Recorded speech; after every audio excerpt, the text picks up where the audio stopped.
No question that UFOs are real. I see the UFO phenomenon all over the world in 42 countries. I traveled 1 million kilometers for it. And there's no question that indeed there's something behind the UFO phenomenon which is real and indicating an extraterrestrial presence here on Earth. I don't believe in UFOs. I've seen a number of them, and so I'm quite certain they exist. And it's a bit like asking, do you believe in this chair I'm sitting in? Well, I mean, it's there and you can see it. I've seen them. I've seen tremendous evidence associated with them, and there's no question in my mind that they are real. I personally don't think that's true, because there have been committee after committee consisting of top flight academics and people who are skilled in recognizing aerial phenomena and so forth. When they look at the evidence, what they find is that the UFOs turn out to be natural phenomena.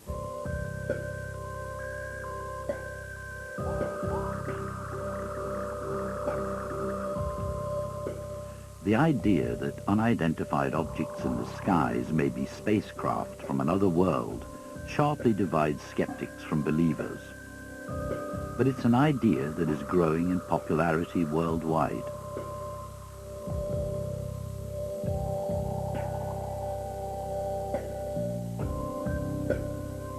Unidentified flying objects have been seen in the skies since the beginning of time. But are they mere quirks of nature or something more profound? And if so, what?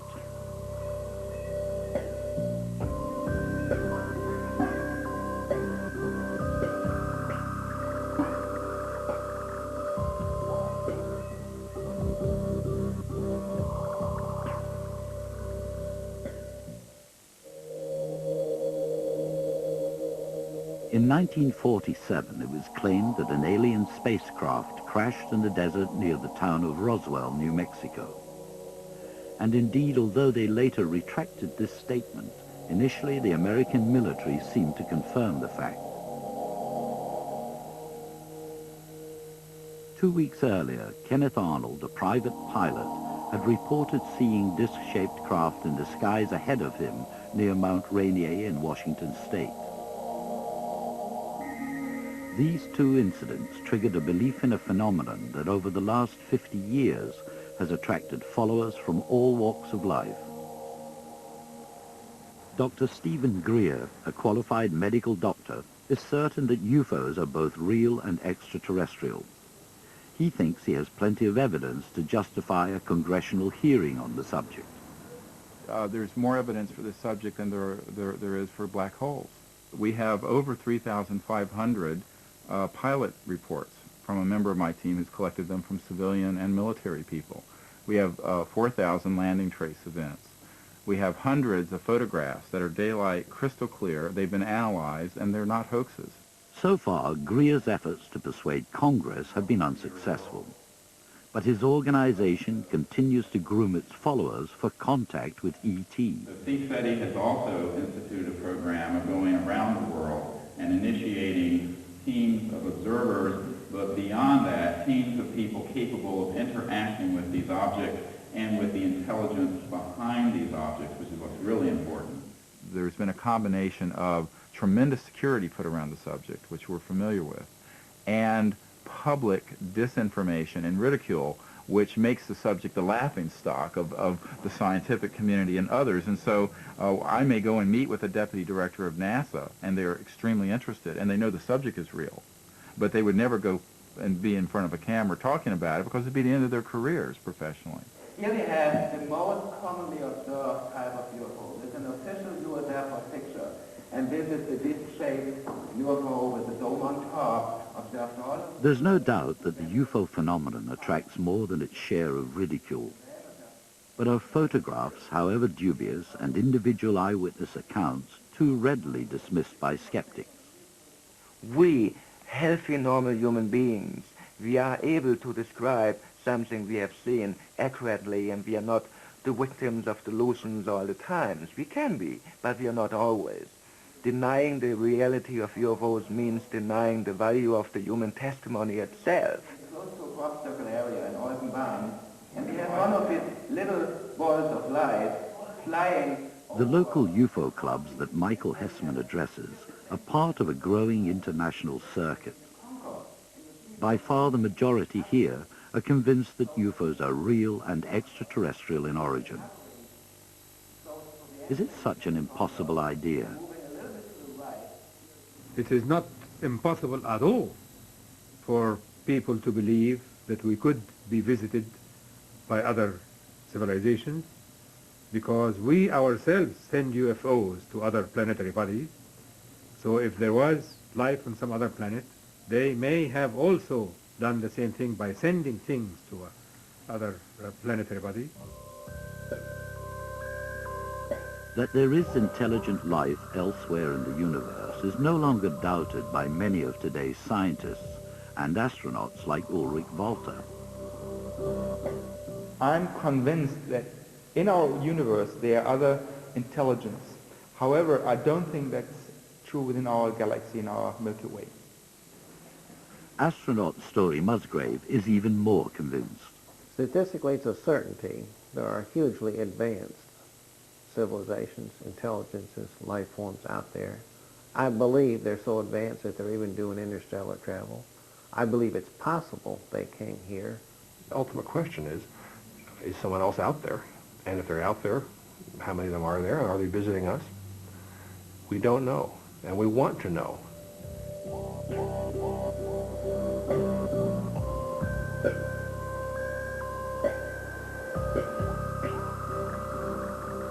What is it about the UFO phenomenon that makes it so difficult to pin down, despite reports of sightings from all over the world? Primarily, it's the nature of the evidence. Extraordinary claims require extraordinary proof. High in the mountains of Chile, Jorge Ibarra, a gold miner, says he had a close encounter with a UFO. I saw one light, the big light. It stuck over my head, about 300 meters high. It has a blue light, completely blue light down.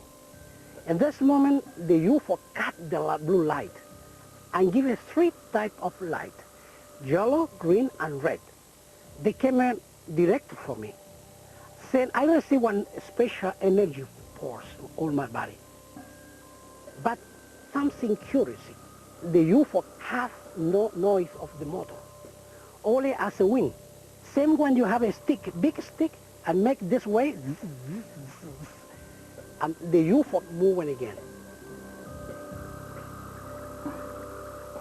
Like so many UFO accounts, Jorge Ibarra's story, lacking as it is in tangible evidence, rests solely on the reliability of one individual's testimony. In Belgium in 1989 and 90, it was a very different story. Here there was a UFO phenomenon that engaged the whole country to the highest level. Literally hundreds of separate sightings of a strange triangle of lights that moved slowly across the countryside were reported to the authorities. And this unidentified flying object was investigated by a number of experts. At first sight, it is very strange. Because, for example, the technical characteristics of such flying objects are very different from what we know. Professor Leon Brennig teaches at the Free University of Brussels and was one of those who looked closely at the phenomenon.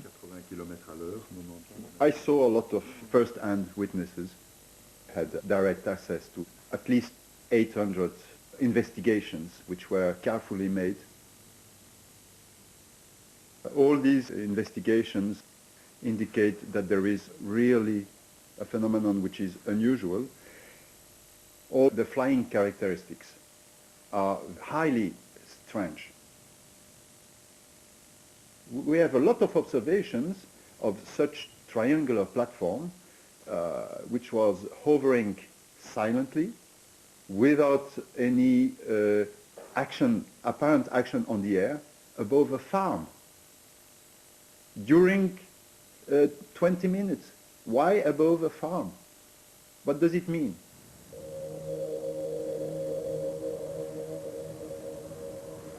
One of the many witnesses at the time was Colonel André Armand, a civil engineering officer in the Belgian army. In December 1989, he was driving along this road at night when he saw 3 rectangular panels of light moving slowly across the sky. I saw the yellow panels beyond the trees there, flying till the trees there, and the yellow panels change into a white light, and this white light was coming down to me. At this moment my wife told to me, André, come, we must go now. Because when you see such big light coming to you, that's very strange to see that.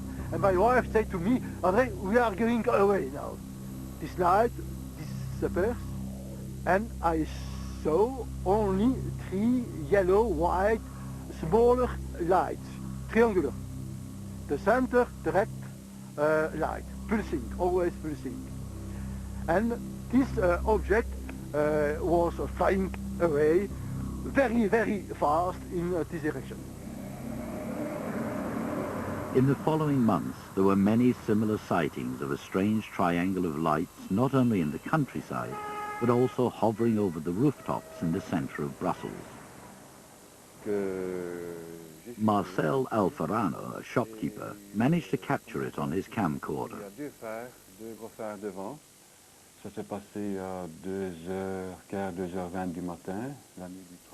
It happened at about 2:20 in the morning on the night of the 31st of March.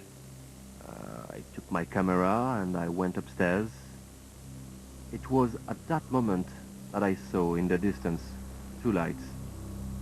They were bigger than car headlights, and they were slowly coming towards me. They were moving very slowly, high above the rooftops there. And as they got closer, I could see there was a 3rd light behind the other 2. They stopped over there. I realized it was not a plane. It was something bizarre, something unrecognizable. Later, some people from the government phoned me, and they say I should not get too carried away. They said I should say it was a plane I had filmed.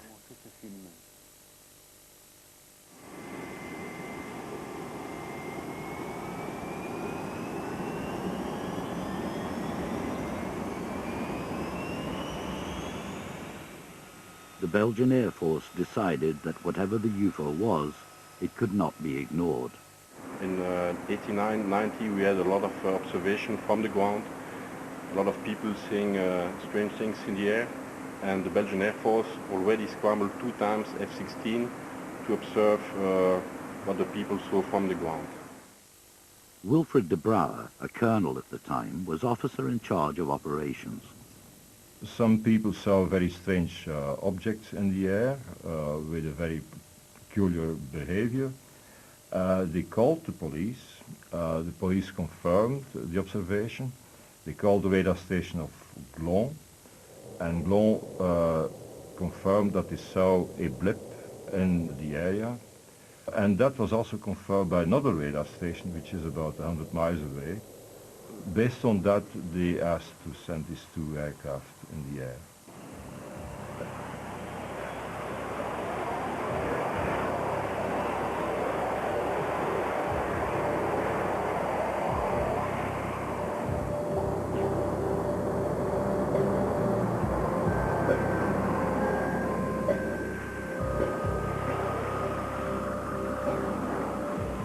So that night we had a scramble with 2 F-16. I was one of the 2 pilots, so I was leading the pair for that mission.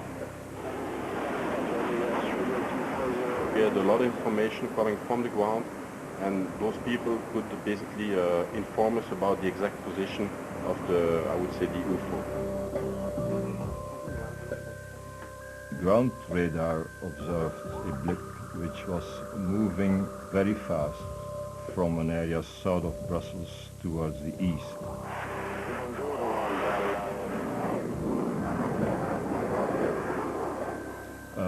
The aircraft were in the near vicinity and, of course, tried to detect that particular object.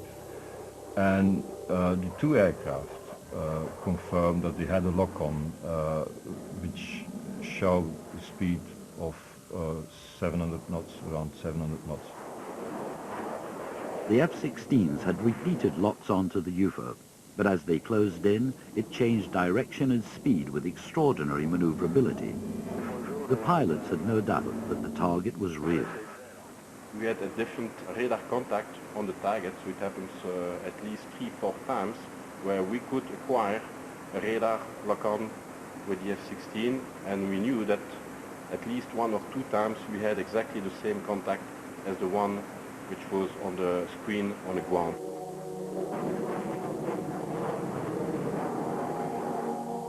It was accelerating very fast, so it was going from 50 knots to more than 1,000 knots. It was really climbing and descending very fast, and it was changing heading abruptly. And most of the time it was even flying supersonic. The Air Force never did make direct visual contact with the UFO. Exactly what the target was remained a mystery. I don't think it could have been experimental aircraft. First of all, we always look to the United States. They could have been doing experiments here. I don't see why they should be doing it in Belgium in the first place. Secondly, they confirmed officially that it was not them. We had an official declaration of the ambassador here. And thirdly, the performance of this system was such that it could not be related even to an experimental technology. It was not a prototype, and I don't really believe it was a meteorological phenomena at that moment. There's not much left, and one could refer to an extraterrestrial observation or vehicle, if you want. And I think that's an option which, or an assumption which should not be excluded. I'm not saying that it was an extraterrestrial, but it is an assumption that should not be excluded. The radar tape from one of the F-16s was sent for detailed examination by experts at the Center for the Study of Electronic Warfare.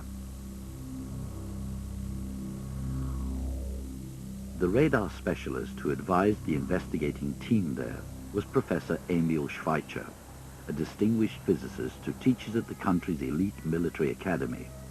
What did he make of the strange unidentified craft that the Belgian Air Force tried to intercept? That UFO could make right turns, which is impossible by our laws of mechanics, and that UFO could also change very suddenly the velocity, which is also impossible, but because it would give an infinite acceleration. Is it possible that the Air Force's unseen UFO was nothing more than a technical aberration in the radar equipment? I don't think that you can explain it by saying that all radars made the same mistake. That's highly unlikely. There are different types of radar, there are different types of antennas, and also the orientation of the target was different for the 4 radars. I'm going to be fired by my colleagues, but I think that extraterrestrial intelligence is very highly likely.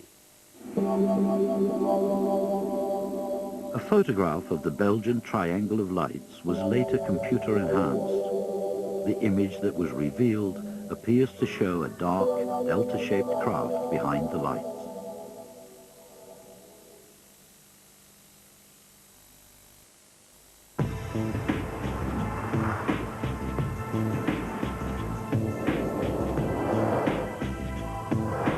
If you love the open road, why not get closer to it? For only £9,595, including 2 years free insurance. The Vauxhall Corsa SXI with Lotus Tune suspension. Vauxhall, raising the standard.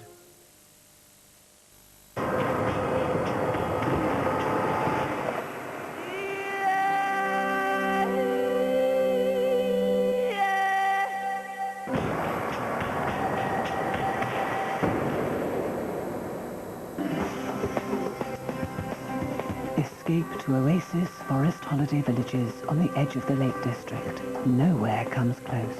For a brochure, call 08705 086 086.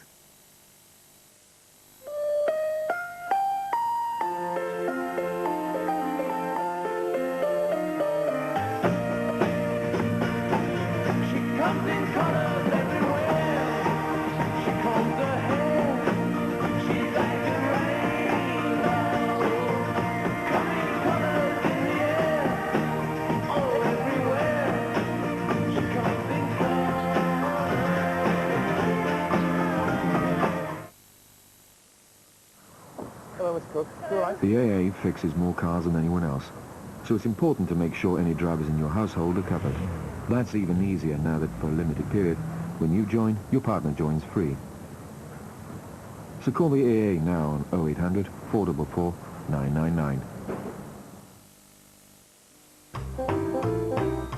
My all-time favourite word, free. First Direct, free everyday 24-hour banking. Voglio sentire, My brother's a hero. Marco, grande uomo. A champion. Everybody loves him. He's the reason I own a bar. Every year we have a mad race. When he reaches the point, I start the clock. Marco against the pint.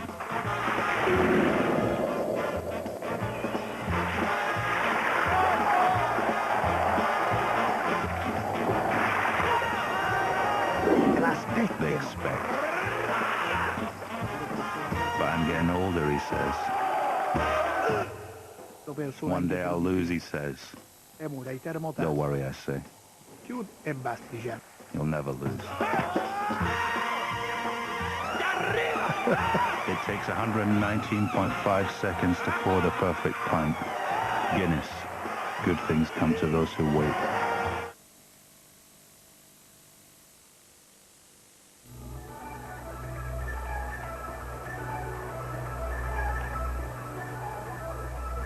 As more and more people worldwide look to the skies, so more and more UFO sightings are reported.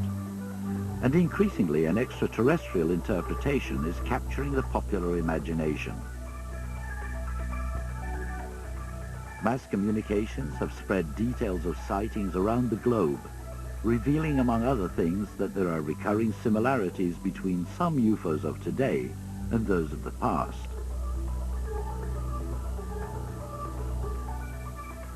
This footage was taken near a military base in Montana in 1957. I saw two silvery objects moving swiftly out of the northwest. The objects were very bright and about 10,000 feet in the air. They appeared to be of a bright, shiny metal, like polished silver.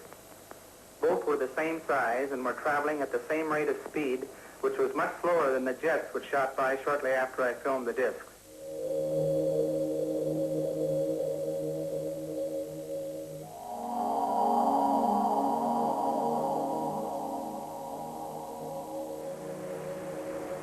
In Germany, more than 30 years later, strange balls of light were again seen in the sky. But this time they were stationary and both witnessed and photographed by hundreds of people. It happened at Greifswald on the Baltic Sea. Valery Vinogradov was one of those who had his video camera to hand, and he recorded what he saw that night.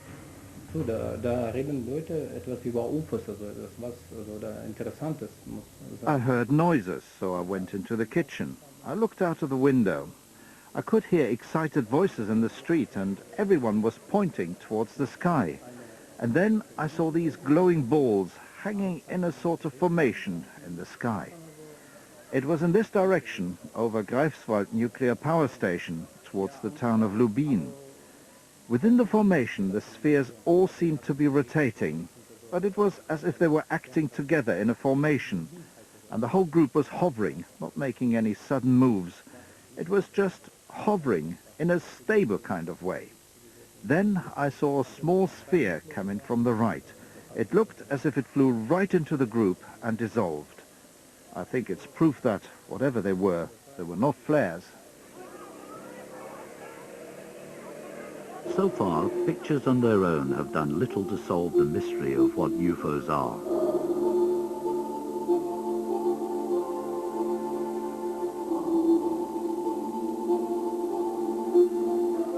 While it's true that still photographs, moving film and more recently home videos have produced an intriguing record of sightings over the past 50 years, imagery alone has failed to reveal much about the true nature of the objects we're seeing.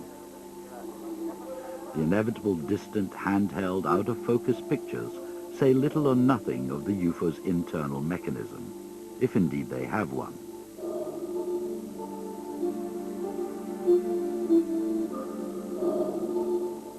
If we say, how would an alien phenomenon look, then we don't have a clue. It might look like a UFO.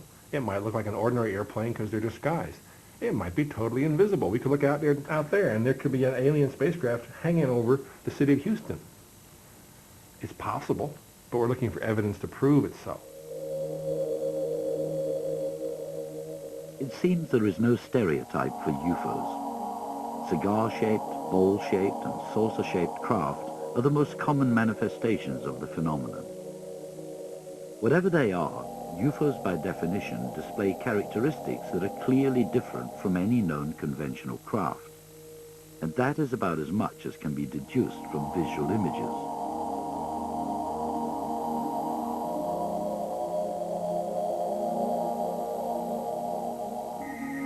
On the odd occasion when UFOs are sharply photographed and the image clearly discernible, it raises other problems. In 1971, on holiday on the borders of Austria and Germany, a musician and his wife were enjoying the landscape when they witnessed something very unusual. Rudi Nagora recalls what happened. Also es war gegen die Mittagszeit, auf einmal höre ich einen Pfeifton. I heard a whistling tone that was coming from somewhere nearby. I thought somebody was playing with the radio in their car, but it wasn't the case. Then I could hear that the sound was coming from above. I looked up, and in the sky I suddenly saw a round moving object. It certainly didn't move like an aeroplane. A plane might do loops, but it doesn't suddenly stop and stand still. A helicopter could suddenly stop, but you would be able to see the movement of the rotor blades, and there were none. It stood still in the air and made a humming noise. It wasn't in one spot all the time.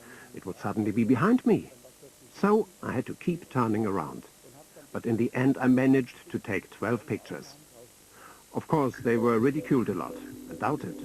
People said I had seen a hubcap and such like, until they were analyzed.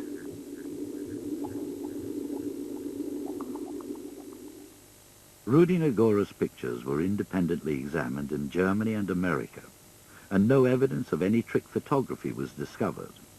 But are they evidence of an extraterrestrial craft? A close encounter through the camera lens is not proof enough.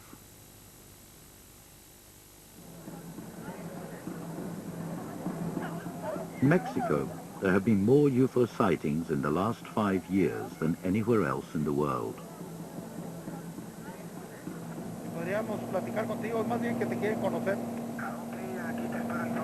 In 1994, the hills of Guadalajara were the setting for a close encounter of the second kind. That is to say, the UFO was not only seen at close hand, but there was some interaction between it and the man who photographed it. Raul Dominguez is a landowner and a businessman. He recalls the extraordinary craft he saw that day. It was a machine that I believe was about 25 meters in diameter. The lower half revolved. I didn't notice any noise until it was very close to me. I heard it when it was 10 or 12 meters above my head, and I heard a sound like bees buzzing. I felt my hair bristling, and my clothes moved as well as my hair. Immediately afterwards, these marks appeared on my face and hands.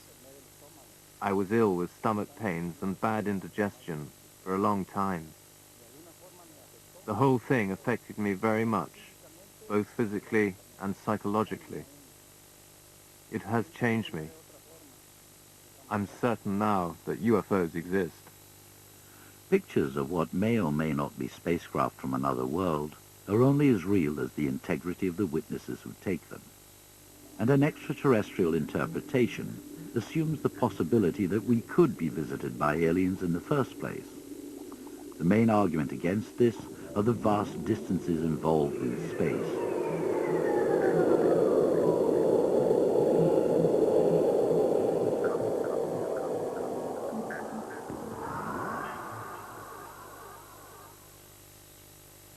The nerve center for those scientists who believe that far out in the cosmos is the only place we'll find ET is here at Arecibo in Puerto Rico. The largest radio telescope in the world is at the disposal of SETI, the search for extraterrestrial intelligence. I really do think that the aliens are out there. I don't think they're here. The reason for that is simply the lack of credible evidence, in my opinion. I mean, it's very hard to travel from one star to the next, despite what you see in the movies and on television. It's not just a matter of calling up the engine room and telling Scotty to put the pedal to the metal. SETI was originally funded by NASA and have searched for signs of extraterrestrial intelligence for more than 20 years. The space agency no longer invests in their experiment, and there are those who argue it's because NASA already knows that ET is here. Observing 4067? No, 4061. 4061. It didn't shoot out. It's a view that SETI's astronomers reject out of hand. They're convinced that the first contact with ET will be a radio signal that shows up on this screen. Yeah, people often ask, have you had any close calls? Are you close to success? Well, that isn't the way this works. It's kind of what you might call a one-bit experiment. In other words, it's either yes or no. And so far, the answer is no. It's sort of like Chris Columbus, you know. Until he sights land, all he's seen is water, and that's our situation. ET's in there. So far, all signals received have turned out to be false alarms. So is it worth continuing the search? The question of whether anybody else is out there is the oldest unanswered question that our species has ever asked. And personally, I wouldn't work on a project that I didn't think had a chance of success. Well, I certainly believe that the aliens are out there. I mean, I have personally no doubt about that. Obviously, there's no proof. In my opinion, there's no proof of that yet. But the reason that I think that it's got to be true is primarily just the vastness of the cosmos. I mean, there are 500 billion stars in our galaxy. There are 50 billion other galaxies, each with 500 billion stars. That's a lot of real estate. And it would be bizarre in the extreme to think that this is the only bit of real estate where anything interesting is happening. The founding father of SETI, Professor Frank Drake, devised an equation that estimates the universe to be teeming with intelligent life. So if ET is out there and could have reached us, then surely those who deal with space travel are most likely to have seen some signs. Dr. Farouk El-Baz, a geologist, now works at Boston University. For 6 years, he was a senior member of NASA's legendary Apollo program.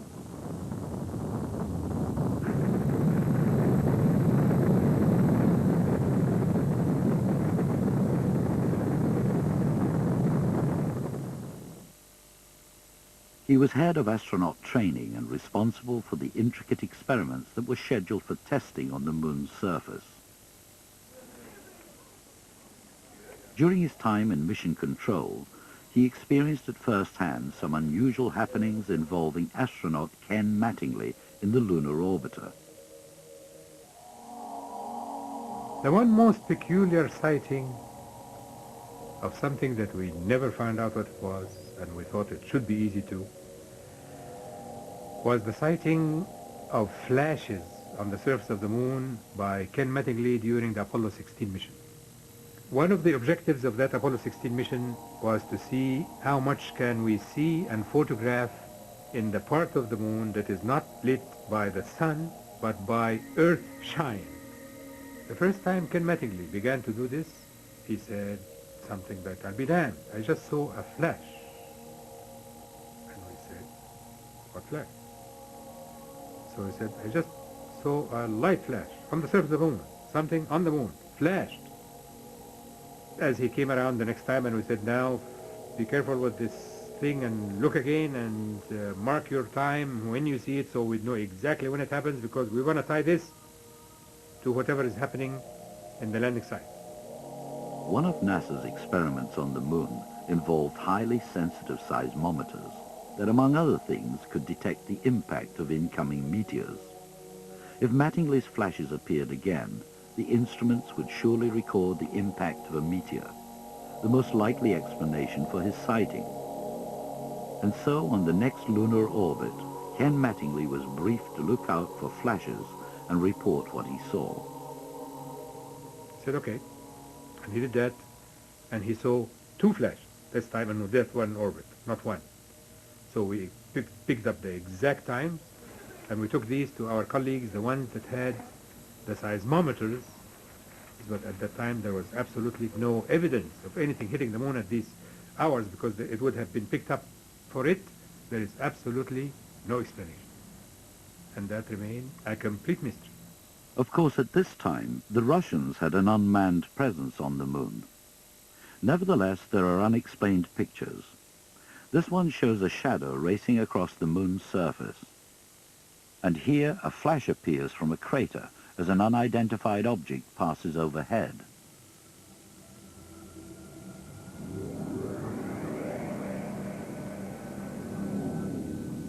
There's a funny object right there. And the astronaut's going to pan around here. Notice the moon never goes out of sight. There it is again, and the object, it's changed. Dr. Jack Kasher has studied this film and is convinced that it shows a UFO on the moon. Head of physics at Nebraska University, Dr. Kasher's academic background is impressive. I studied the physics of the effects of nuclear weapons, among other things. I specialized in electromagnetic theory, electromagnetic pulses, did some work on the Star Wars program out there. In 1991, I started doing research with NASA. My clearance was up to the secret restricted data. In fact, one paper that I wrote was so classified that I couldn't read it myself, but I had to get special permission to read it. 3 main engines up and burning. 3, 2, 1, 0, and liftoff of the Space Shuttle Discovery and the Upper Atmosphere Research Satellite, beginning a new era studying the Earth's environment from space. Dr. Kasher has studied closely another film taken in space during shuttle mission STS-48. He's certain that here there is irrefutable proof that there are UFOs in space, and NASA must know it. After a flash, an object seems to move rapidly away from an approaching missile. NASA sees it differently. 4 NASA scientists looked at these objects, and there will be another one right here, and decided that they were probably ice particles close to the shuttle that were being blown by the attitude adjuster rockets that go off to adjust the shuttle's orientation. It's a fact that the shuttle's jets do blow ice particles around in space, as Story Musgrave knows well. If you just shut the engines down, there's thousands of particles which come forward for some reason. You see this marvelous debris come across the front windows.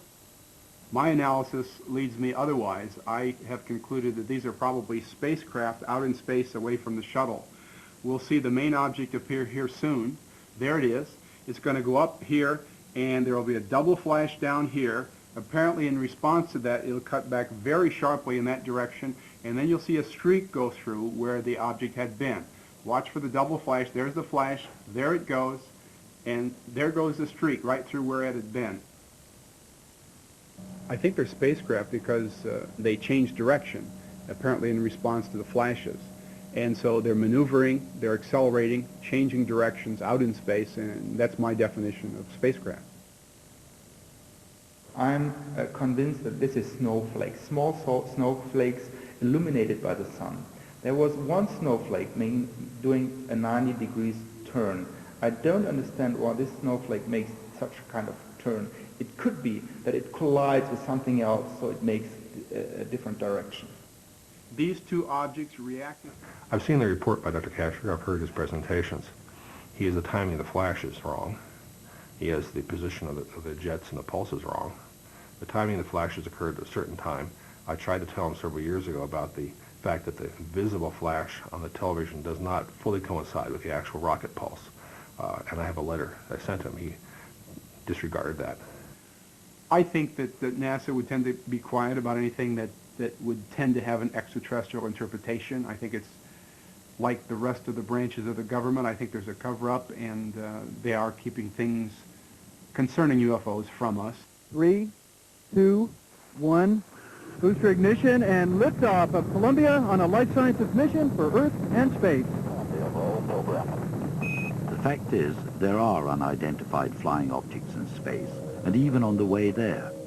This one appeared in the middle of a shuttle launch. Space Up Hunter, we have switched to TVC2. On another occasion, on mission STS-73, astronaut Caddy Coleman is heard to announce loud and clear that she's just seen a UFO. We have an unidentified flying object.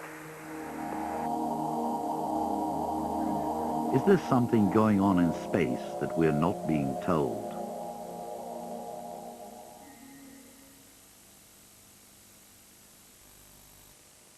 Yeah, my father always used to say to me, Justin, 3 rules. Hit 'em hard, leave an impression, don't count out of the men in grey. The watch, the tie, the car, everything about you has to say, I'm different to the other guy. I'm parked over there. Nice to meet you. Ciao! Be lucky!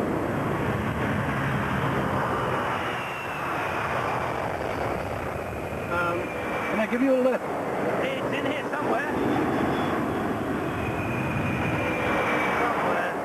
Vorsprung durch Technik, as some people will never say. So, I took a deep breath and said, I want to come back.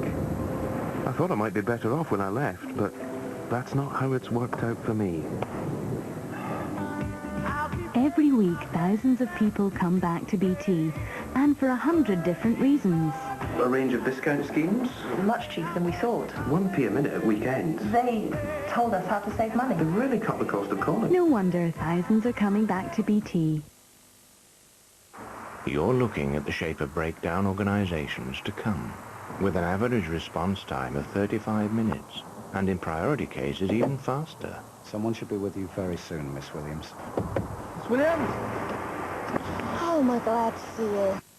With vehicles to take you direct to wherever you want to go. Warrington, please, Peter. No problem, Control. This is Direct Line Rescue, and we think we'll shape up rather well. Take out Direct Line car insurance, and you can get 1/3 off your breakdown cover. Brilliant.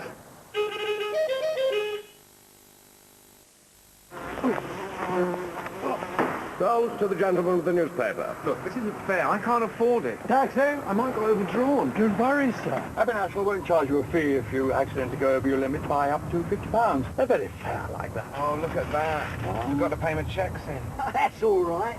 Abbey National will let you have the cash while you're waiting for your checks to clear. They're very fair like that. Yes, I know. Nicely stuffed. Thank you. Abbey National, because life's complicated enough. Have you stopped believing in magic? We've amazing liquids that people can breathe and that can save tiny lives. We're transforming the world's outdated nuclear sites. We take used fuel and use it again. We can make a single fuel pellet, switch on all these. No wonder what we do seems magical. The NFL, where science never sleeps. Every week, thousands of people come back to BT. You can be reconnected for $9.99. Call us on 0800 007 800.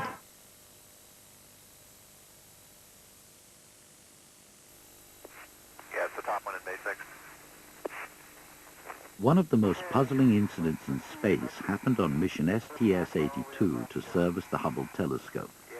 Astronauts Steve Smith and Mark Lee revealed that they're seeing some strange flashes as they re-enter the airlock of the shuttle. All right, that's good. Let's go out. Oh, the flash. The light flashing off of HST there.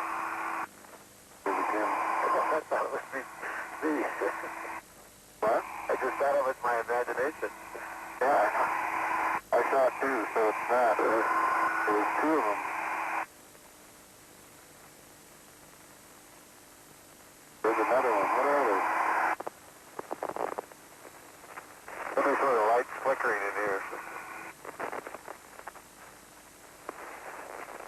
go taking pictures. What is this?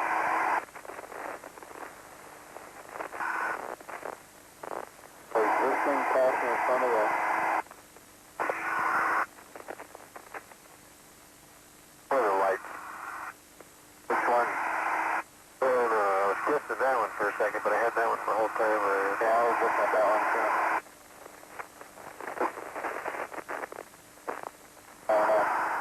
Steve Smith explains what that conversation was all about. Well, Mark and I are in the airlock at this point, and you can see from and here that all of a sudden we saw a couple lights flashing in the airlock. And when we were first asked about this conversation months later, we had forgotten about this. But anyway, I said, "Is that a light flashing to him?" And Mark says, "What are they?"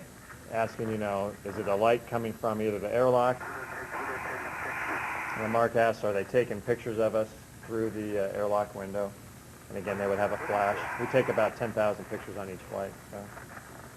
All I can think of is that it's pretty hard to turn in this thing because you're like in a closet. And we couldn't tell what light it was, so I think Mark probably had turned to a certain point, and then he said, "Oh, there's the one in front of me," or something.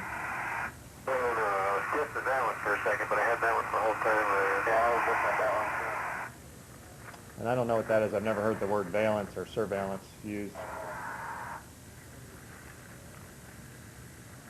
Whatever the lights were that the astronauts had seen, the transmission of their conversation appeared to be interrupted at this point.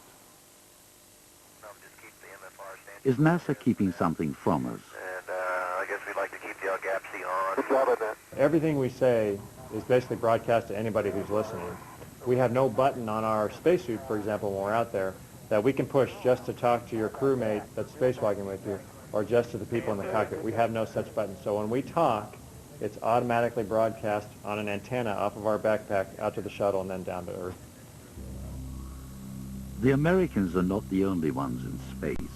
The Mir space station has allowed Russian cosmonauts to break the records for the length of time spent in space. During a docking with Mir, cosmonaut Musa Manarov filmed an unidentified object that passed by. At some point in the filming, I caught sight of something that seemed to have separated from the ship. Moreover, it was rotating as it moved away and changing its brightness.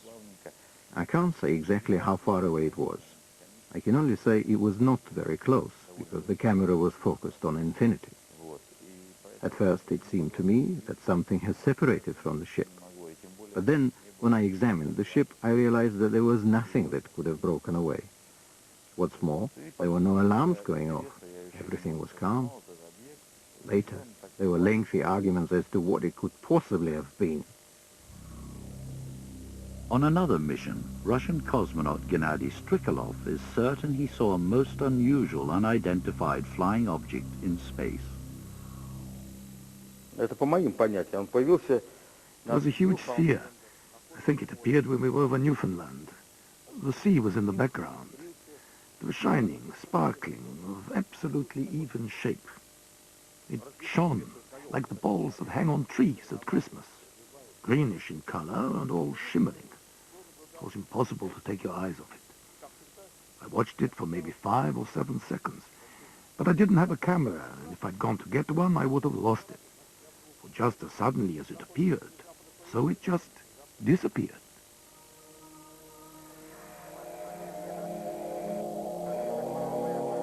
It's not difficult to misinterpret objects in space. This mysteriously floating sphere is actually a recently developed remote camera called AirCam.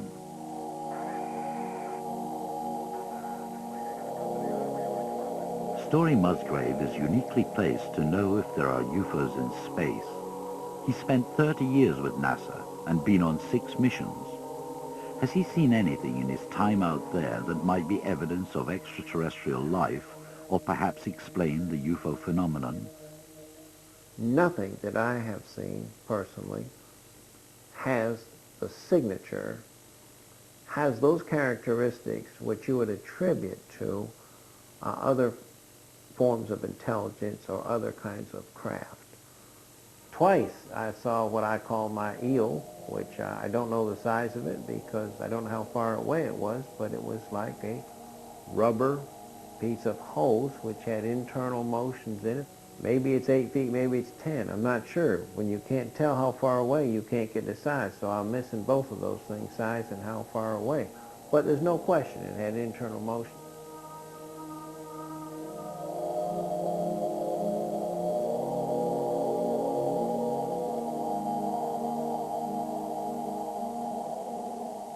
Story Musgrave is open to the idea of alien civilizations, but is adamant that he has never found any proof on any of his shuttle missions. The new frontiers of space are providing pictures that serve only to fuel the UFO controversy.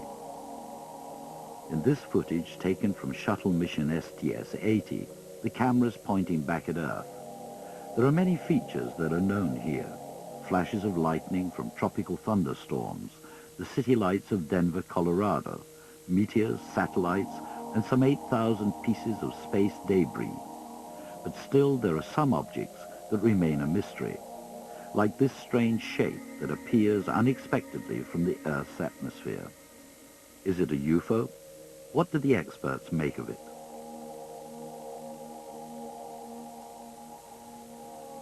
I don't know what it is. Whether it's a washer, debris, ice particle, I don't know. But it's characteristic of the thousands of things which I've seen. What is not quite so characteristic, it appears to come from nowhere. You would think that even if it's facing the dark side or facing a side toward you which does not reflect the sun, you think you would see something there. That one is really impressive. My first understanding that what you see was a reflection of a rising moon in the window through which the camera is looking. This was my first impression. But on the second thought, I thought that would be wrong. You know, usually in life there are some possibilities which you don't think of. I don't know. My best guess from my scientific point of view is that we really are being visited by extraterrestrials. Probably have been for some time. And I believe that at least some of these UFO reports are genuine. And by UFO, I really don't mean unidentified flying object. I mean extraterrestrial spacecraft. I think the word has evolved into meaning that. And I think there are enough examples from enough reliable witnesses to suggest that this cries out for investigation. Clearly, Dr. Kasher and other UFO believers think they have proof that NASA is keeping something secret. Let them put their analysis in some peer-reviewed journals or professional journals or a general interest publication. But I haven't seen any of it. We're not hiding anything. We don't have the UFOs, spacecraft, and the beings stuffed in some hangar on one of our centers. There would be no reason for us to do that. One of our goals is to find the origins and the search for life.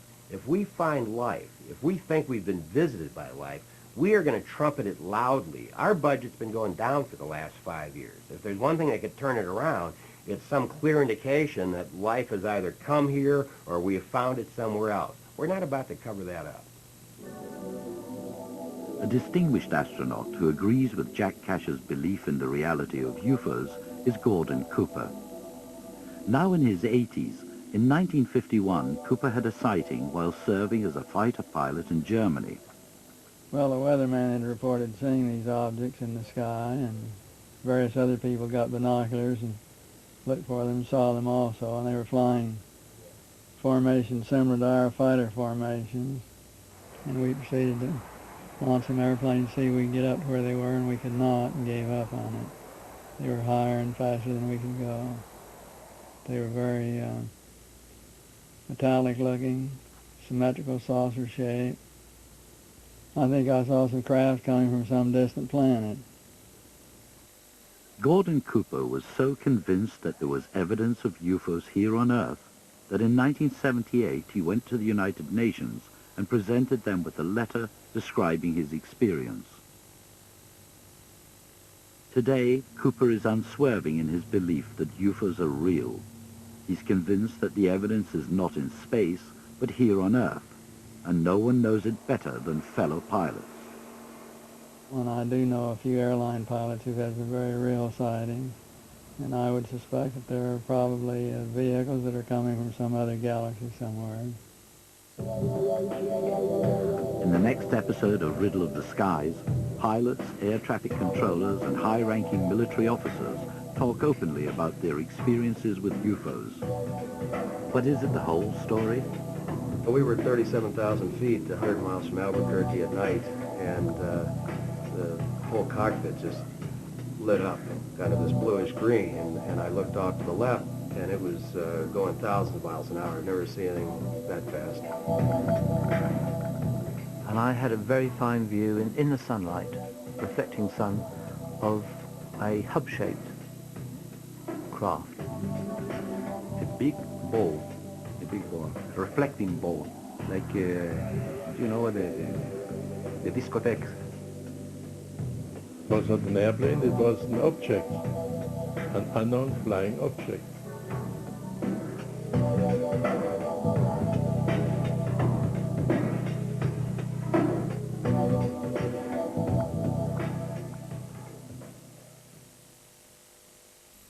At last breakthrough, the code has been broken and the intelligence from the Enigma could now win the war.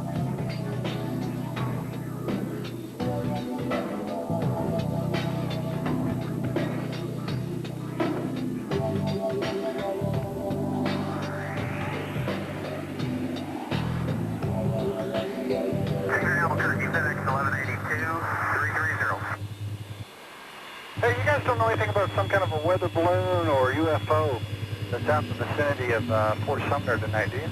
Looks like it's 300 to 400 foot long, cylindrical, some kind of a strobe on it and everything else. Unidentified flying objects are not always seen from the ground. Increasingly, pilots are reporting sightings from the air, and they're prepared to talk about them. It was not an airplane, it was an object, an unknown flying object. We had someone call here earlier about a pilot spotting an unidentified flying object. Yep, that's us. It's tracking about 390 knots. We've been tracking it for about 3-4 minutes now. This kind of things is flying.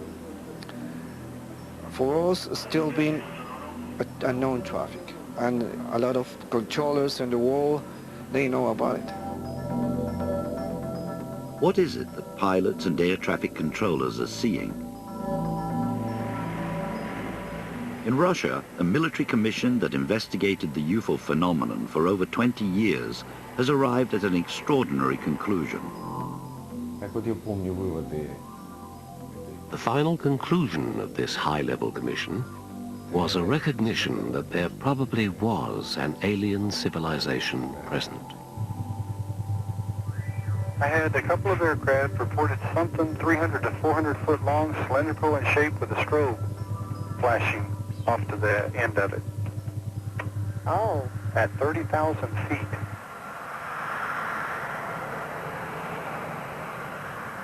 All over the world, highly trained pilots and air traffic controllers are observing strange objects in the skies. In the past, they've been reluctant to speak publicly about their experiences, but a growing number are now prepared to come forward. Captain Werner Utter was one of Germany's most distinguished commercial pilots. During his time as chief pilot with Lufthansa, he had 3 separate sightings of UFOs, and although he didn't report them at the time, he's prepared to talk about them now. One flight we took off in Beirut. Destination was Damascus first, and when we have passed the Lebanon mountains, I saw a light just ahead of our airplane. Suddenly this light came very fast towards us. First I thought it was an airplane, and this big light, it was 2 meters in diameter, and it was pulsating. It was standing between the inside left engine and the cockpit. Suddenly, after 1 or 2 minutes, this light went up like a rocket and disappeared.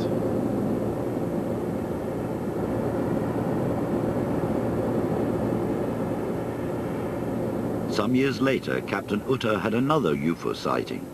This time he reported it to air traffic control at Maastricht. This is the actual conversation. Okay, fine, and for 61, about 4 miles ago, we passed an unknown object like a cigar. Do you have anything on the scope?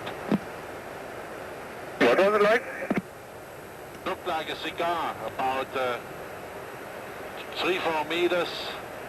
It was too fast. No, we have nothing on the radar. Okay, fine, it was about 100 meters below us, just passing. Hoffentlich kein UFO. Maybe Silberstag. UFOs are being seen in the skies over different continents. In February 1995, an American pilot encountered a strange light while flying over Albuquerque. Like Werner Utter, he too reported it to air traffic control. We were at 37,000 feet, 100 miles from Albuquerque at night, and the whole cockpit just lit up, kind of this bluish green. And I thought air traffic control had put another aircraft at our altitude by accident. It seemed so close. And it was going thousands of miles an hour. I've never seen anything that fast. And so air traffic control got on, and we said, "Do you see anything on your screen?" And she said no. And then she asked the other airliners in the area, and they said, "Yeah, we see it too." And one guy said, "Oh, it must be space debris." And right when he was saying that, this thing, a big pulse of white light came from behind it, and it just took off at a 45-degree angle back up. And I got on the radio and I said, "Well, when did space debris or meteorites go back up?" And at that time, there were 4 other airliners representing all the carriers, and nobody wanted to report it. British pilot Graham Shepherd had 2 UFO sightings in 30 years of flying, but it wasn't lights in the sky that he saw. I had a very clear view of this craft as it came towards us. It flew slightly below us, several hundred feet below us, and about a quarter of a mile away. And I had a very fine view in the sunlight, reflecting sun, of a hub-shaped craft. I would say about 30 feet across. It was quite distinct in its outline. There was a number of fair weather cumulus clouds around, giving very, very good depth perception, so that this was between us and the clouds that we were flying over. And once we got back to London, we discussed the whole sighting and came to the conclusion that we shouldn't report it because it would be detrimental to our career prospects. Looked like a cigar, about 3-4 meters. It was too fast. If pilots see something that is unusual and very strange, the chances are very high that it won't be reported. So my opinion is that there is a huge resource of experience and sightings that have never been reported.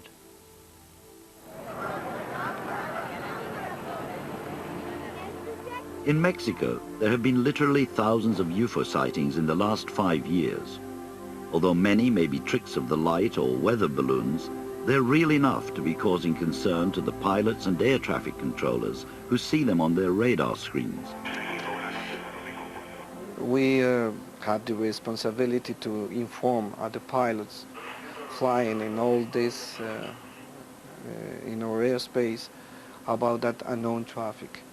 The condition of flight, what is the heading, any kind of information that could be important for the pilots. The point is that they are flying there.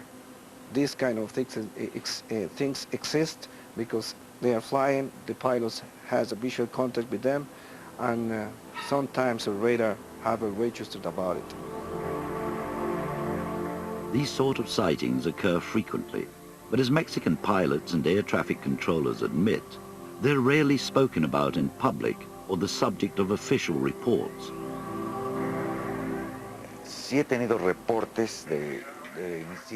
In Mexico, there is no official record of these cases, although there have been pilots asking air traffic controllers for information when they've seen lights in the sky.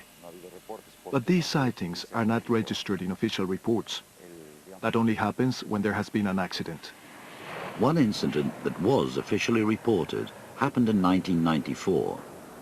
Mexicana Flight 180 was approaching Mexico City Airport when a UFO was momentarily seen on ground radar.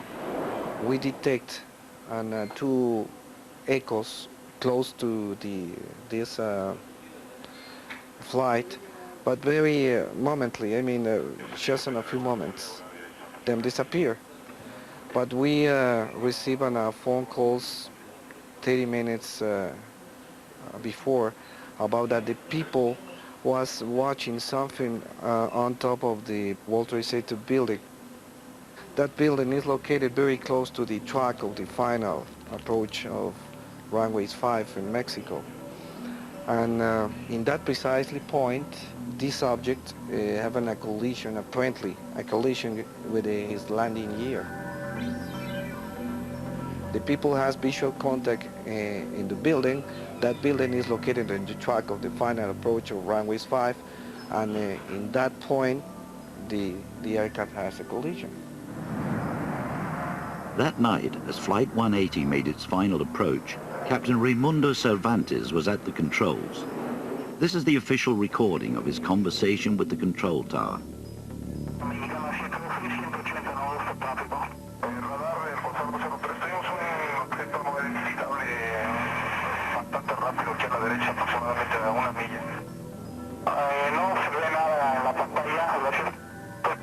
Although the UFO had disappeared from radar screens, this object in the sky was still seen hovering over the city.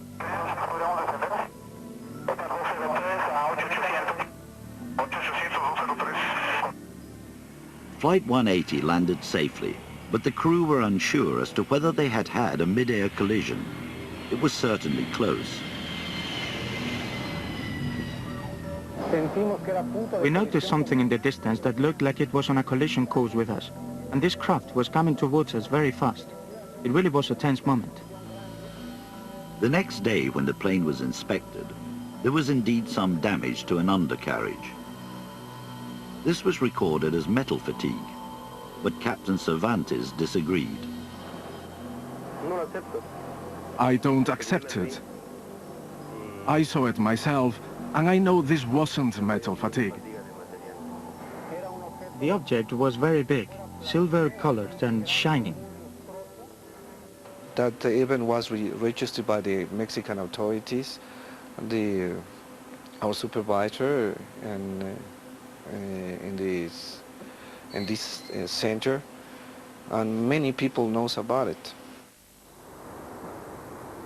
In South America, evidence from pilots and concern for air safety has prompted the Chilean Civil Aviation Authority to begin an official investigation into UFOs with the help of the country's Air Force.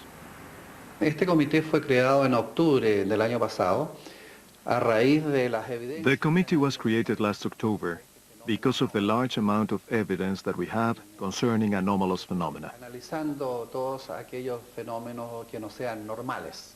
Since then, we have been analyzing any cases and reports that we get from technical staff, air traffic controllers and pilots. We also get information from local flying clubs, and especially from the Air Force and the Army.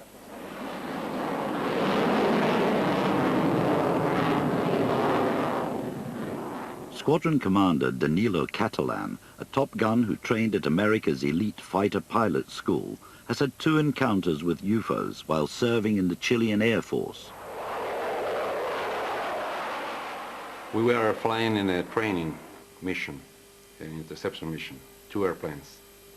All of a sudden, the radar ground control, called me, and they told me go to intercept an unknown traffic, maybe as civilian traffic, a commercial traffic flying in the military zone. We lock on the targets. All of a sudden, we saw a strange form, like a tube, like a Habano, like a gray cigar, a flat gray cigar, and the dimension may be like a commercial airplane, like a 707, 747, like that. All of a sudden, this object goes to the right in a hard turn, like a brake, with a 90 degrees, and accelerate more or less to 5 Mach. 5 Mach is 5 times the speed of sound. On the ground control was the same picture, was the same. Was the first close encounter or encounter with a UFO report.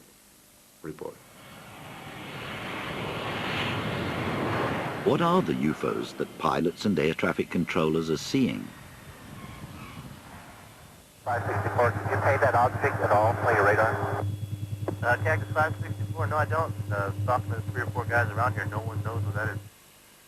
My certainty is that what I saw and what I have seen represents a technology which not only can fly in our planetary environment, outside our normal aerodynamic envelopes, but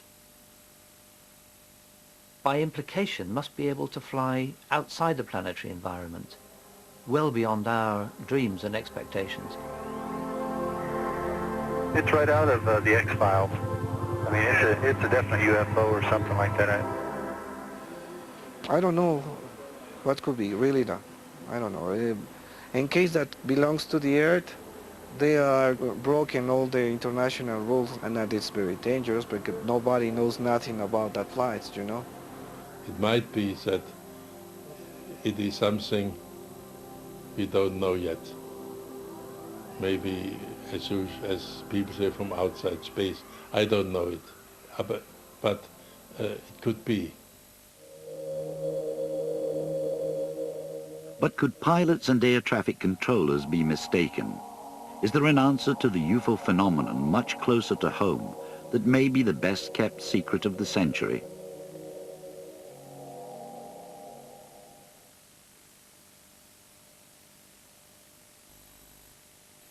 Absolutely torrential rain, the wettest month on record, truly appalling, and if you're stuck up... Heavy showers expected in the east all afternoon, and tonight further showers spreading across towards the west. The skin, I mean, what is going on? Can somebody... If you buy a gleaming new Mitsubishi Charisma before the end of February, in 6 months' time we'll replace it, absolutely free, with a gleaming new Mitsubishi Charisma. Might be an idea to give that a bit of a clean. No. When it gets dirty, I just get a new one. The Mitsubishi Charisma. Buy one, get one free.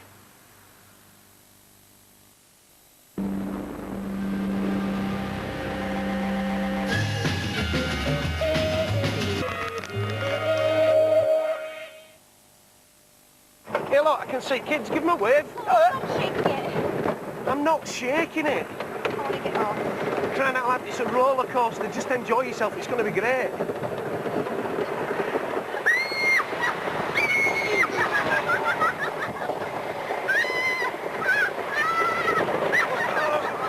Scary day? Tell someone about it. I've still got the blisters on my hands to prove it. I was holding on that time. BT, it's good to talk.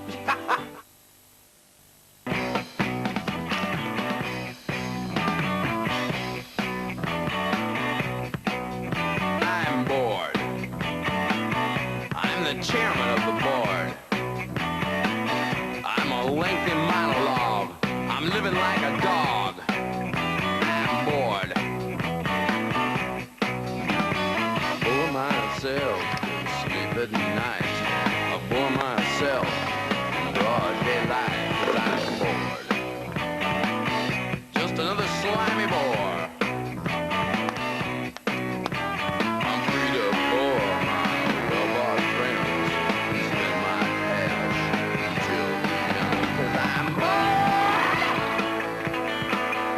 Growth has matured longer to taste richer, but we'd rather kill time than murder our beer.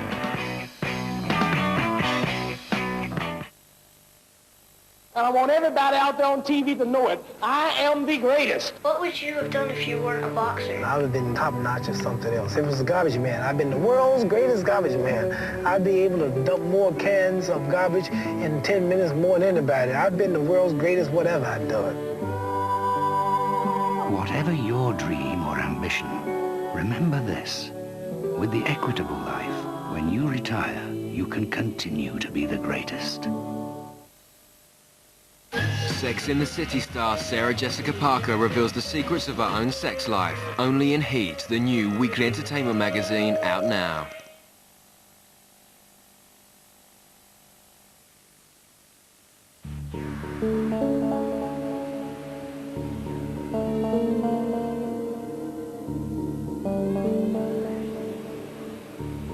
The research and development of state-of-the-art military aircraft has always been carried out under the strictest veil of secrecy.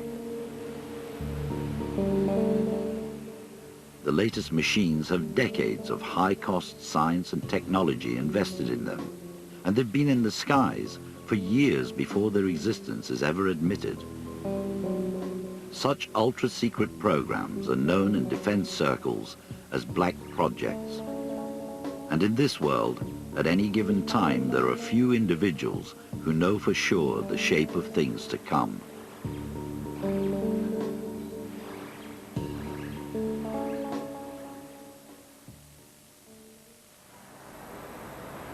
In Washington, an organization that studies black projects is the Federation of American Scientists.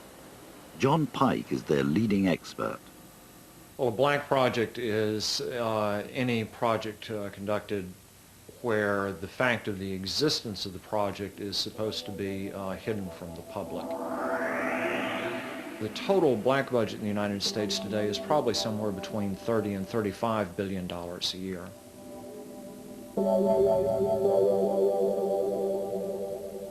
The end products of black projects invariably have a long lineage. The Northrop flying wing of the 1950s is a direct ancestor of today's stealth aircraft. High levels of secrecy make it impossible to know for certain what may have been in development at any given time.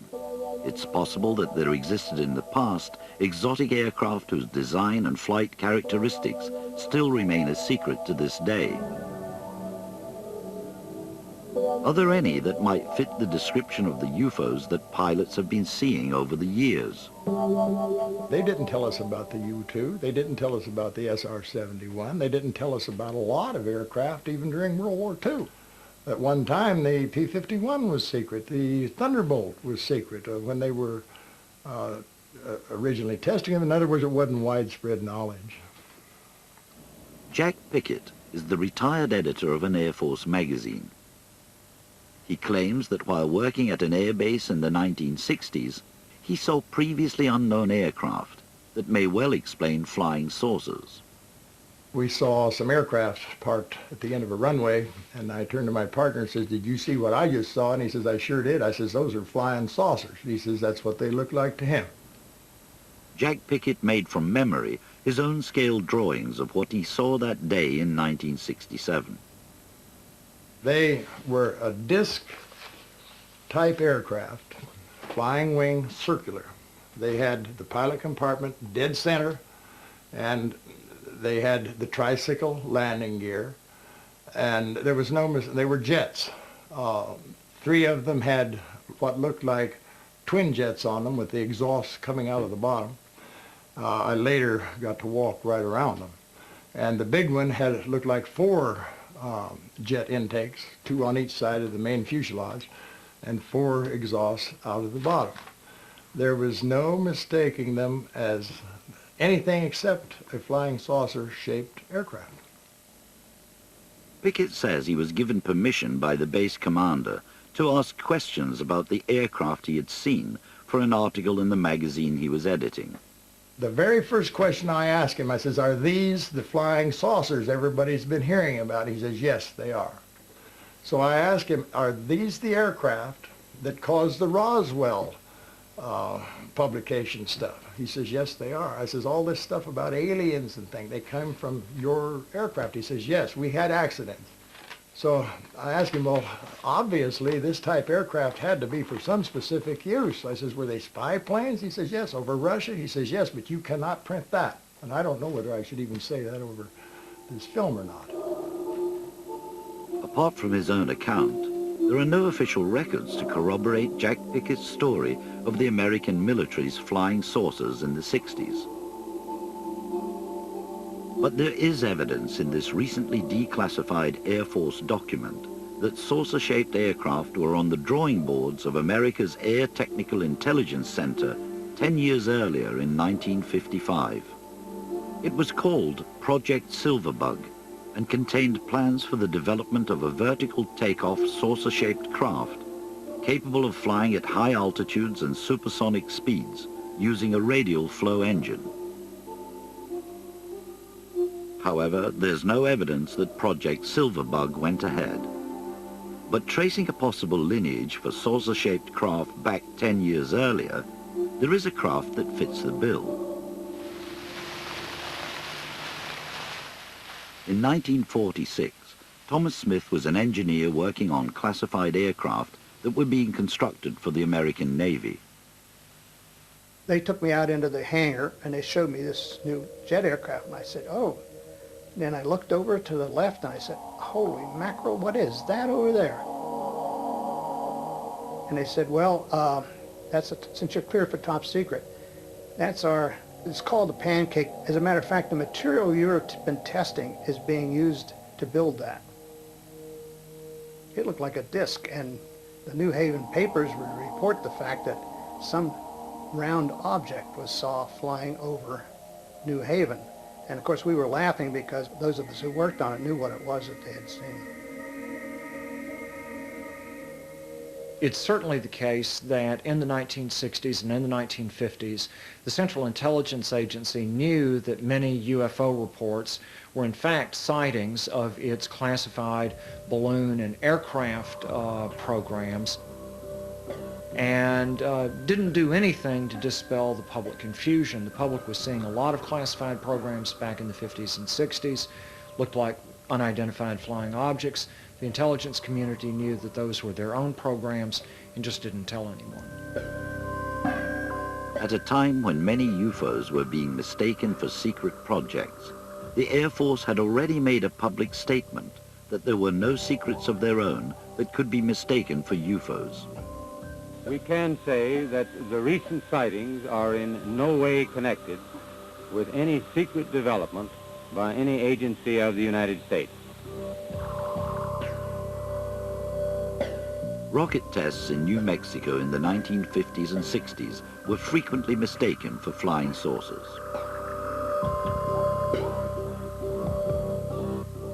It's not inconceivable that at the height of the Cold War, the American military found in the UFO phenomenon a ready-made cover story for the many secret activities that they were involved in.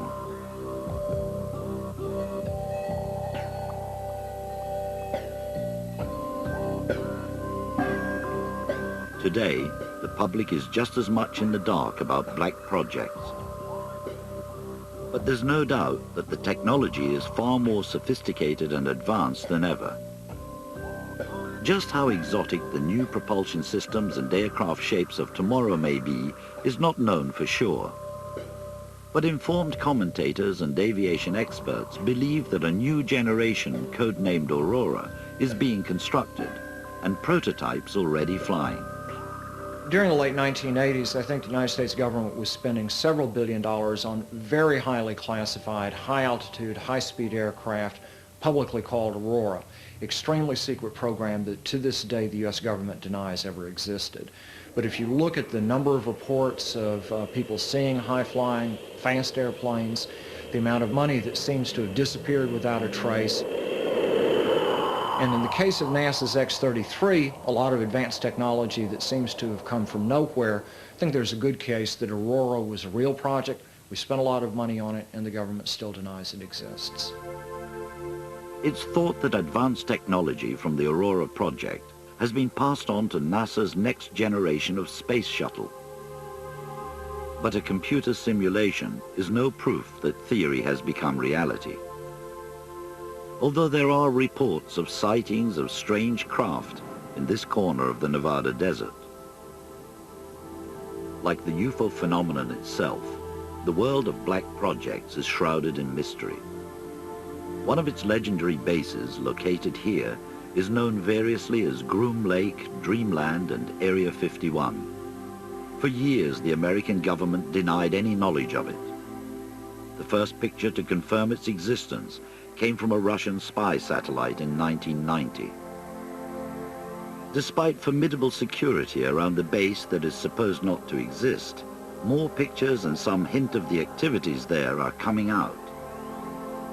Area 51 is the primary classified test facility for aircraft by the United States Air Force and the U.S. intelligence community. Traditionally, that's the location where new reconnaissance aircraft, such as the U-2 and the SR-71, new stealth aircraft, such as the F-117 fighter, have been tested. It's also the primary facility where aircraft acquired clandestinely from Russia or other countries are stored and tested for evaluation. Reliable information on what goes on here is difficult to come by. Although some claim to have worked at Area 51, there is a suspicion that those who talk don't know, and those who know don't talk.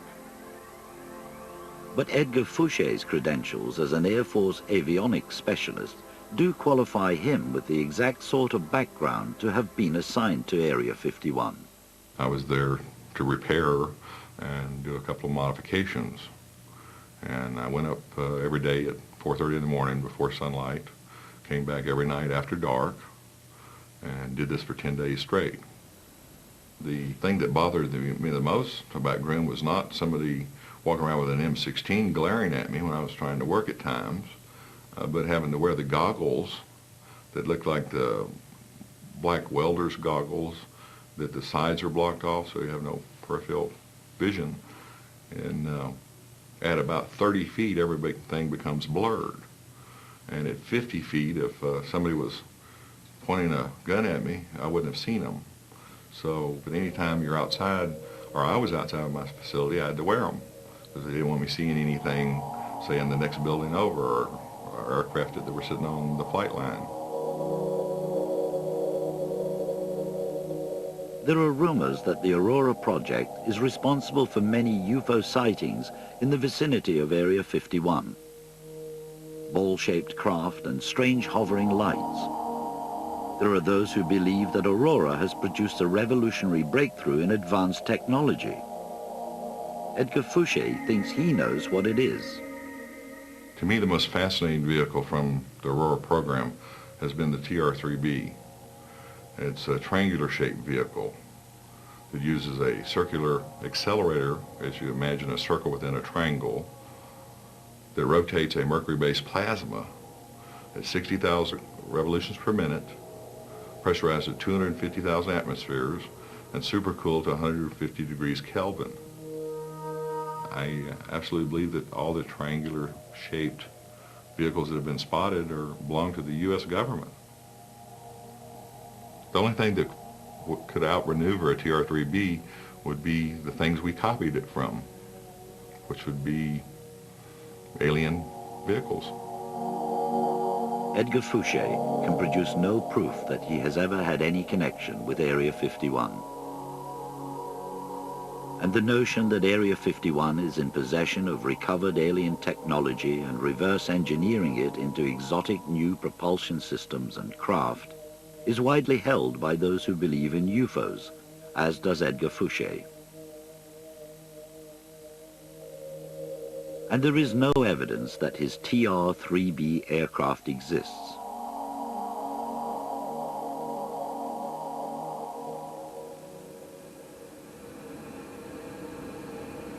Except that in recent years, unidentified triangular craft with a pulsating light in the center have been seen in various locations around the world.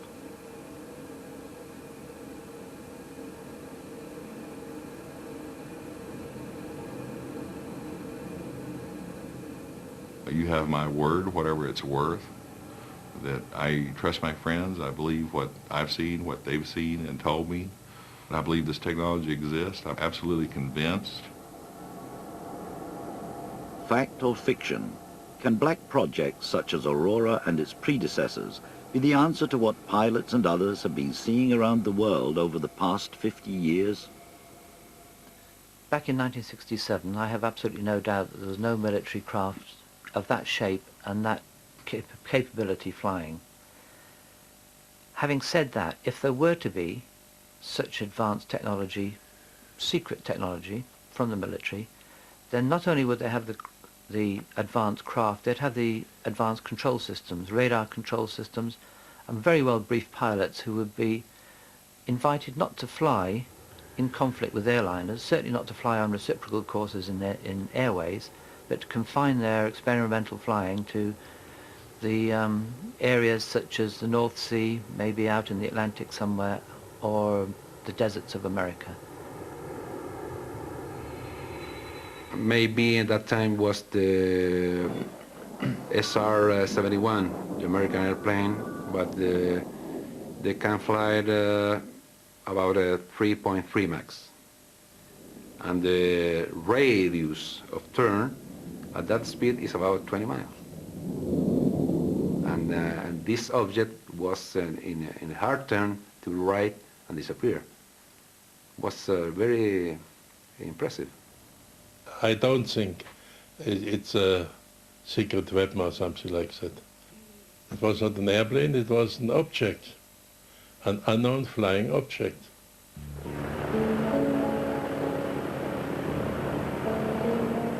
It is a fact that in 1947, the American government believed that the UFO phenomenon was real and might be an advanced secret weapon of Soviet origin.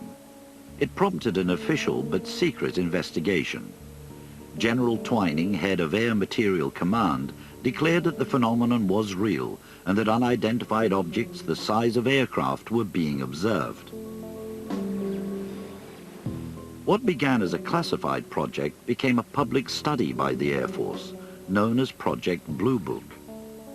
The Air Force interest in this problem has been due to our feeling of an obligation to identify and analyze to the best of our ability anything in the air that may have the possibility of threat or menace to the United States. We have received and analyzed between 1,000 and 2,000 reports that have come to us from all kinds of sources. Of this great mass of reports, we have been able adequately to explain the great bulk of them as hoaxes, as erroneously identified friendly aircraft, as meteorological or electronic phenomena, or as light aberrations. The Air Force's investigation into the UFO phenomenon officially ended in 1969. But Blue Book's principal scientific advisor, Dr. J. Allen Hynek, a professor of astronomy, continued to study the phenomenon. Hynek had started out a skeptic, but later became convinced that some UFOs were both real and extraterrestrial.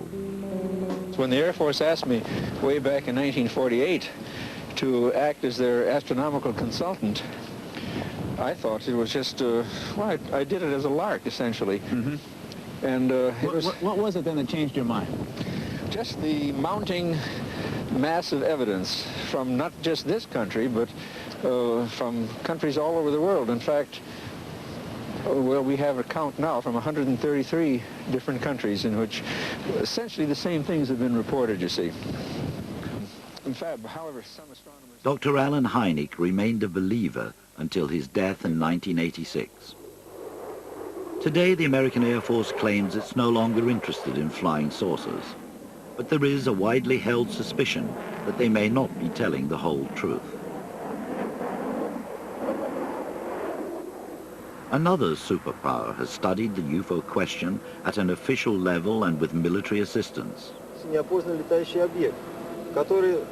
Unlike the American Air Force, they have come to some startling conclusions.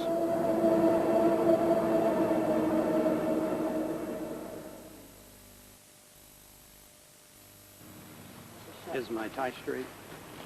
Good morning and welcome. We're here on the lawn with the President's speech. We anticipate... Good morning. Excuse me, I was wondering if you could tell me about these screens. What? No, just sort of roughly what they're made of. They're polycarbonate. Bulletproof. I gather some people came here for a closer look at the stuff. We wouldn't know about that. Anyhow, we're not authorized to give that sort of information. It's just that someone said that these people could be using the same material to make car headlights. Are you from the Bureau or something? No. Well, I don't know what you mean. This stuff is designed to protect the president. Why would anyone want to use it in headlights? That's crazy to me. This is a restricted area. I was just trying to find out, sir. Shut the camera off.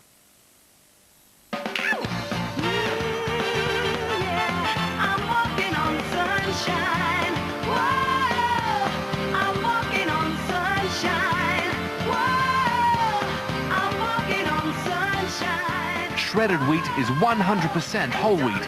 No added salt or sugar. Made for life.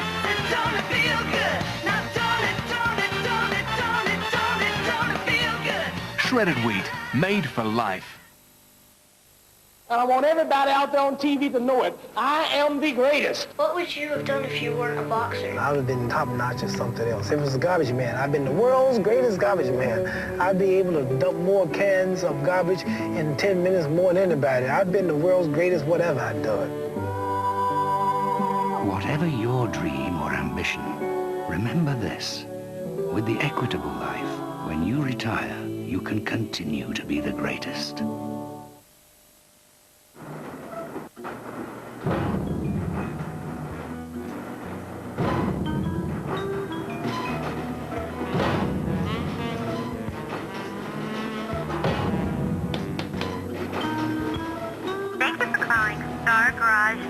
Please call back during normal business hours. Bye-bye. Give your customers the help they need whenever they need it with a self-service website by IBM. So, you want a new PC. You want a CD-ROM drive, scanner and color printer. You want enough software to get the whole family up and running. You want the brand new lightning-fast Intel Celeron processor 400 megahertz. Fine. Pick up the phone and have it your way. Call Gateway on 0800 389 0800 and for £1,225 we'll deliver a freshly built Gateway PC just for you.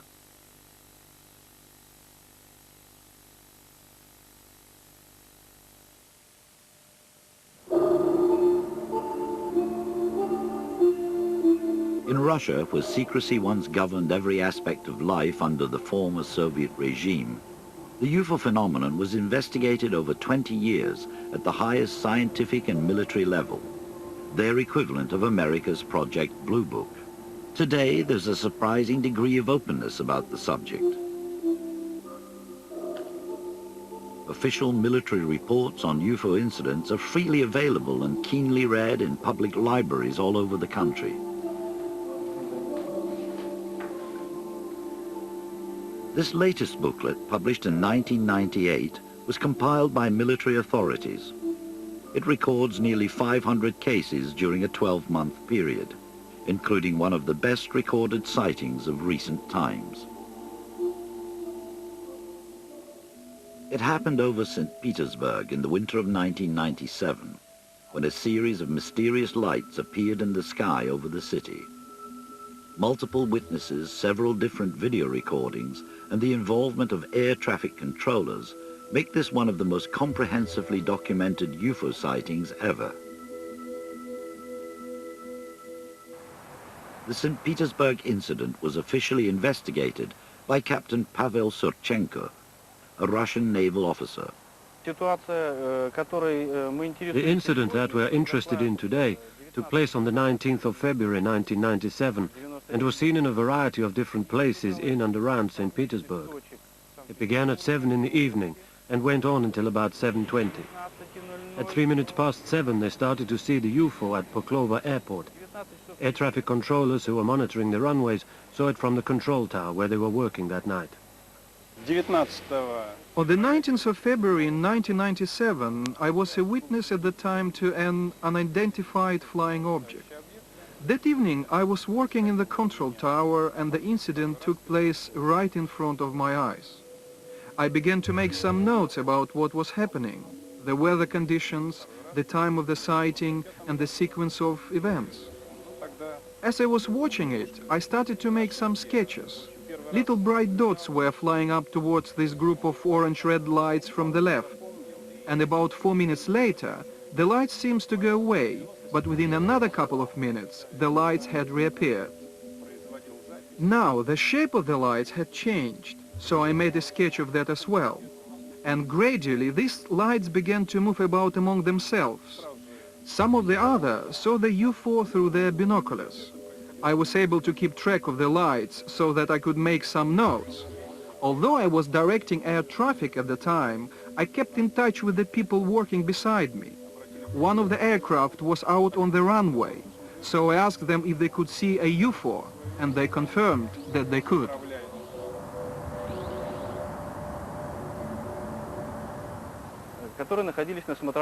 Reports began to come in from different locations at about the same time, confirming that unidentified flying objects were being seen, illuminated objects which appeared to be out of the ordinary. Several of the eyewitnesses managed to photograph this phenomenon and also to get video with amateur video cameras. That night there were at least 3 separate video recordings of the UFO, taken from different positions in St. Petersburg.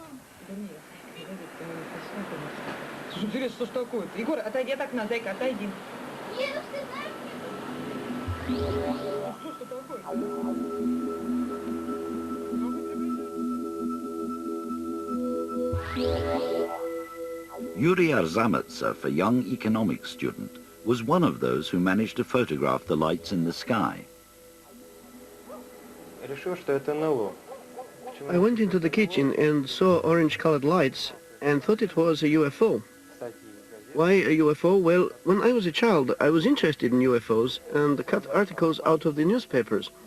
I remembered how I used to follow the subject, and it immediately occurred to me that this was an unidentified flying object. One reason was that the lights appeared to be quite high in the sky. It was dark and the lights were clearly visible above the line of the horizon. And higher up there were some very bright lights which had not been there before. I thought it must be a UFO and that I should get my camera and try to film it. The Arzamatsev family had all witnessed the lights, but like everyone else in the city, they had no idea what they might be.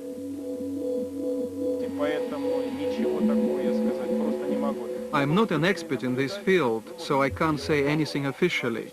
I was just an eyewitness, well, maybe better qualified than the man in the street, because I compared visual information, notes and readings from the radar. I can only say it was definitely some sort of unidentified object, extraterrestrial or some sort of secret tests. I have to say, I can't understand the need for secret tests over St. Petersburg. But to say that it was evidence of some extraterrestrial civilization, it would be interesting to say yes, but I really don't know enough to be able to make such a statement.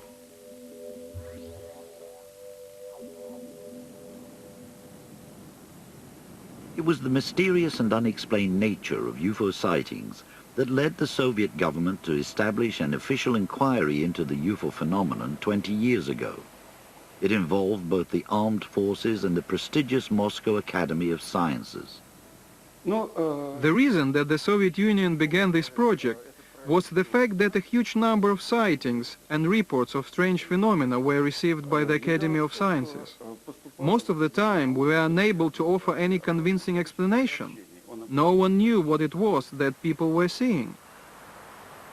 A directive was issued to all units of the Soviet armed forces that any UFO incident should be the subject of an official report and sent to Moscow. I worked from September 1977 to June 1989. I used to get daily intelligence records in connection with any incidents that might have occurred. Throughout this period, I eventually discovered that the official number of reports amounted to some 7,700. One of these cases occurred in the town of Tver, outside Moscow and close to a military base. The incident was caught on camera by 2 schoolboys.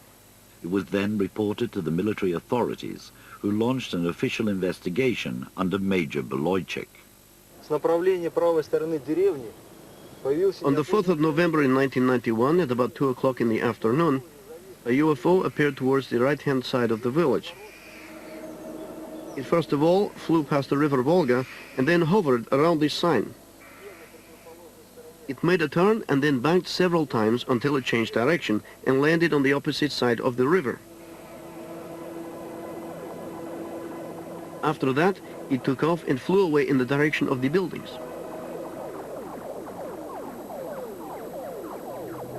Two schoolboys took in the order of 11 photographs.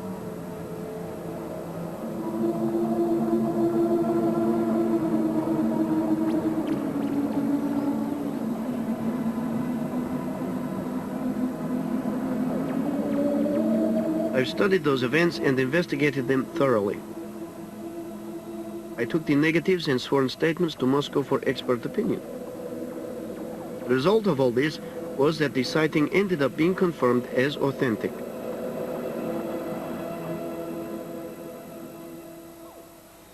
There were two things in particular that attracted the attention of military specialists.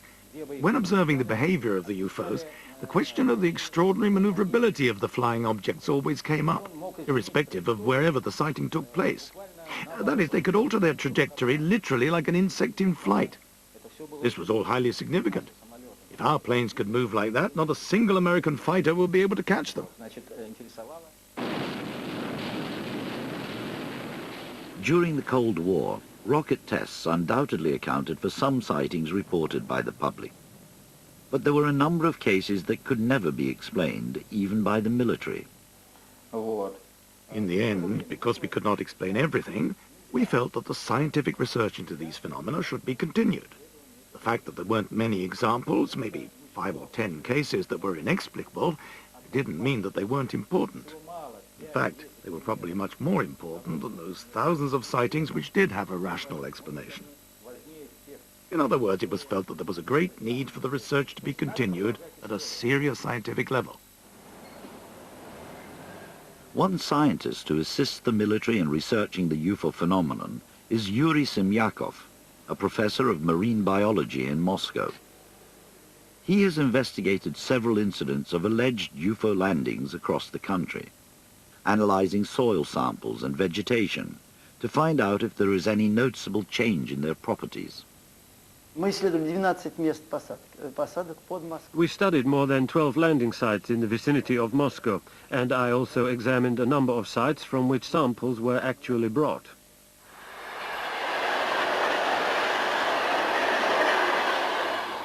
One incident which Semyakov studied in detail occurred at Podreshkovo near Moscow in 1979. An extraordinary event took place here 10 years ago. We visited this site several times because of reports that a UFO landed. There was a train passing by, and two people saw this UFO, and they were astounded by what they saw. After that, we came here and studied the site. I personally supervised several biological experiments. I brought some insects here, ants, flies, and even worms, and studied how they reacted to the site. That is, did they change their normal pattern of behavior?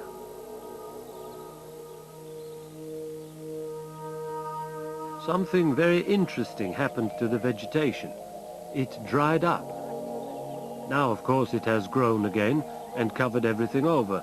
But at the time, the trees withered immediately and quickly turned yellow, and now all that is left are tree stumps. And further away over there, the trees are still dying. After more than 10 years of scientific study, what conclusions can be drawn in answer to the UFO mystery? This is an extremely difficult question to answer. I can't just say they were alien spacecraft, although such an explanation cannot be ruled out. It's possible, as many people think, that there are several different solutions to this entire phenomenon. While scientists like Yuri Semyakov continue to collaborate with the military in the search for possible solutions to the UFO phenomenon, a surprising conclusion was reached by a separate investigation that the Russian armed forces carried out. One officer who was closely involved with this special investigation is General Vasily Alexeyev. Today, he is in charge of space communications. General Alexeyev was ordered to review all reports on UFO incidents that had occurred at secret military bases in the Volga steppe region. I can say one thing briefly and clearly. This investigation was carried out by our military forces with the assistance of the Academy of Sciences and the secret services. This took place at one of the secret bases in the Volga steppe, a location where the phenomenon itself was frequently seen. It was proved conclusively and also reported that in the end there could be no question of secret weapon tests. They were not yet that far advanced, which leaves the question as to what all this could be. Despite the fact that there was a great deal of apprehension about using this phrase, the officials who were responsible for this high-level commission felt obliged to report that in the end there probably was an alien civilization present. The commission came to this conclusion, even though it was realized at the time that such an idea was a difficult one to put forward.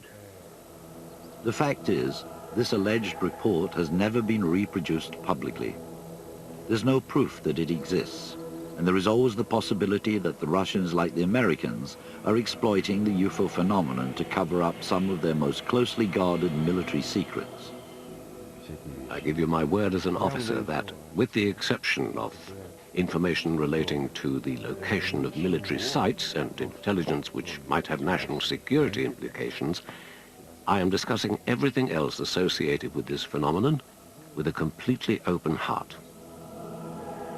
UFOs are extraterrestrial in origin. Even if it were the final conclusion of the secret Volga investigation, is it an answer that a high-ranking general can seriously support? Well, I think I've confirmed several times that I do actually support the notion that these objects appear to be of an extraterrestrial origin. I would also like to point out that if you take all the available evidence and the reported cases, then there's no other explanation that makes any sense.